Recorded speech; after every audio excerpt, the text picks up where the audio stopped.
Hi fans, I'm the PC Expert Amateur, and this is episode 46 of the airflow and pressure differential comparison of 120 millimeter fans. As always, I'd like to remind you that this is my anemometer or airflow meter, and it has 4 decimal places. I need 5. So unfortunately, this isn't precise enough, even though I calibrated it against the Noctua A12 by 25. That means that as the airflow measurements get larger and larger, they become somewhat less accurate. I can't say how much less accurate, just that they become less accurate. It's consistent across the board for all of them. I'm not sure if they get less accurate going toward smaller numbers as well, but I doubt that there would be a significant enough discrepancy for that to be of concern. That's the bad news. The good news is that despite that discrepancy or problem with the mathematics not being precise enough, the numbers still allow me to accurately rank the fans on airflow. You may wonder why I don't get another anemometer. No money, no job. Can't do it. I only have one patron on Patreon. His name is Rudik. Thank you, Rudik. It's been about a year now. I really appreciate your continuing support. Unless I get a lot more help, I'm going to not only not be able to get an anemometer, I may not be able to continue doing anything for my channels because I may end up getting evicted. So, it is what it is. My first priority is trying to stay in my home and feed my kid and I. Now, the fans that I have for you today are the Aerocool Dead Silence Red. You can see why it's called that. And the Bitfenix Spectre, and this is the BFF-BLF-12025R-RP model. The Alphacool Eiszyklon Aurora Deluxe, Lux Digital RGB. The EKWB EK Furious Vardar Evo, and the Akasa Apache. Now I know this box is really, really massive, but it's only 120 millimeters, so don't worry about that. So what I'm going to do is I'm going to put on the screen the results of the RPM testing so you can see what the RPMs actually were. And I'd like you to take a look at those results and look at pictures of each of the fans. Look at the distance between the blades, like the gap, not like forward to backward, but side to side. So like are they overlapping like this, or is there a small gap? Is there a big gap? What does it look like? Also look at the blade design, the frame design, the diameter of the hub, and so on, and see if you can guess which of these will be the best and which of these will be the worst for airflow and which will be the best and the worst for pressure differential. And then once you've got that information in your comment, please save it. Don't change it. This is not a competition. You're not going to get anything for being right. This is just an opportunity for you to learn to evaluate a fan visually and with minimal information about its specifications, so that you can start to be able to know whether a fan is good or bad while you're hunting for fans online or at a store. So here we go.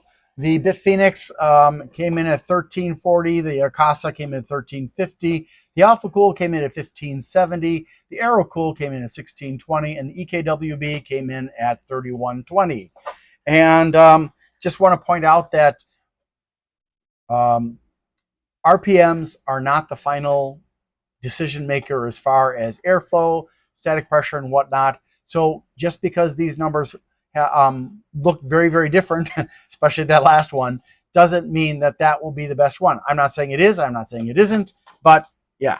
So let's go ahead, and I'm going to ask you to pause and put your comment, and then we'll take a look at the airflow. And here we go. The worst of the 5 is the Bitfenix at only 123 CMHs. Yes, I don't use CFMs. I'm trying to push America into the modern age instead of using the horribly outdated Imperial. Then the Akasa is in 4th place. Wait a second. Why is the Akasa before the Alphacool? Oh my gosh, I thought I had them in the right order. I apologize. It's the Alphacool that's in 4th place, then the Akasa, then the Aerocool, and the EK is way out in front. Sorry about that. Let's go ahead and look now at the pressure differential. And the Bitfenix is the worst this time, and the Alphacool is following it by 5 degrees better. The Akasa is 6 degrees better, or sorry, 7 degrees better than that. The Aerocool is 6 degrees better than that. and the EK is 9 degrees better than the Aerocool. So I don't know if you got any of those right or not, and that's okay if you didn't. Again, this is a learning process. Let's go ahead and take a look at how these stack up with all the other fans on the list. All right. As you can see, this is based on RPMs right now, and the worst or the slowest fan is the Kingwind Advance CFR 012LB at 780.3. And then we move quickly into the thousands of RPMs.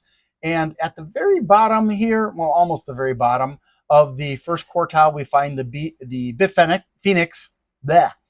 And in the second quartile, we have the Alphacool. Don't mind that's supposed to be over here. Let me just color that. We can forget about the coloring on this one too, right? Okay, so they're both in the second quartile. And then we get into the third quartile. We don't see anything. That means the remaining EK is in the fourth quartile, which is where I thought it would be because the RPMs are so very high. But sometimes you get a high RPM fan that is a low performer in other respects. So we'll see how that goes. Let's go to pressure differential. Okay, and now we can see that the first quartile starts with the Lamptron Nova and the UNM Life, the Nexus Real Silent Case Fan, and the Kingwind Advanced Series. And we quickly move from there to the 30s, 30 plus degrees, 40 plus degrees, and down into up into the 50s. And then in the second quartile, we have the Bitfenix, and the Alphacool is in the third quartile. The Aerocool and EK are in the fifth quartile. So that's pretty good. But where's the fifth one? Sorry, I almost missed that. The Apache from Akasa is also in the fourth quartile, just barely, with the Aerocool and the EK. Oops, let me get that back over here. All right. So now we're going to take a look at the airflow result. All right, we're almost done, and I do appreciate your patience. In the first quartile, which again starts with the Kingwind Advance, the Bitfenix is in the first quartile, and then the Alphacool and Akasa are in the second quartile.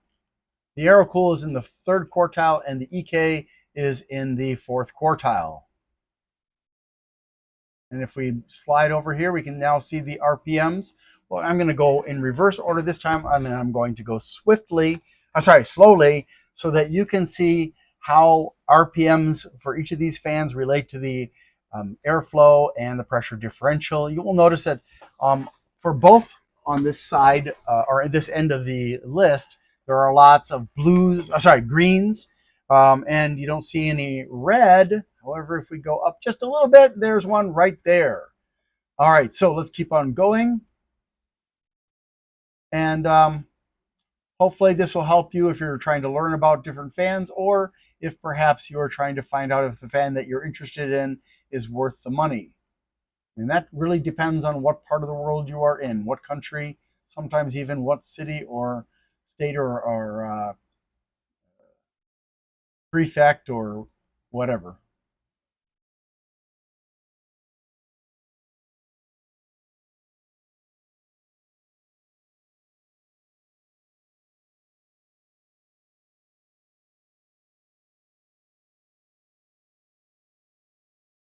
Well, folks, that's it for today's edition. I hope that it was useful for you somehow or other, or in multiple ways. And thanks so much for watching. Have a great day. I need to ask for your help. Things have been challenging. Whose life hasn't been challenging lately? So if you can please help me out by liking, subscribing, sharing, commenting, and turning on notifications, that would be really, really super. Also, if you'd like to help me financially and you can't afford to, you can do a super thanks on my Glenn's Fast Reviews channel, or you can become a member there. Or if you prefer, you can go to patreon.com/GLENNMII and become a member there instead. Also, I'd like to give a shout out to Bleeping Computer for their support of my channel. If you need resources for computers, for getting rid of malware and learning about cybersecurity and stuff, Bleeping Computer, BLEEPING computer.com is a great resource. Thanks so much for watching and have a great day.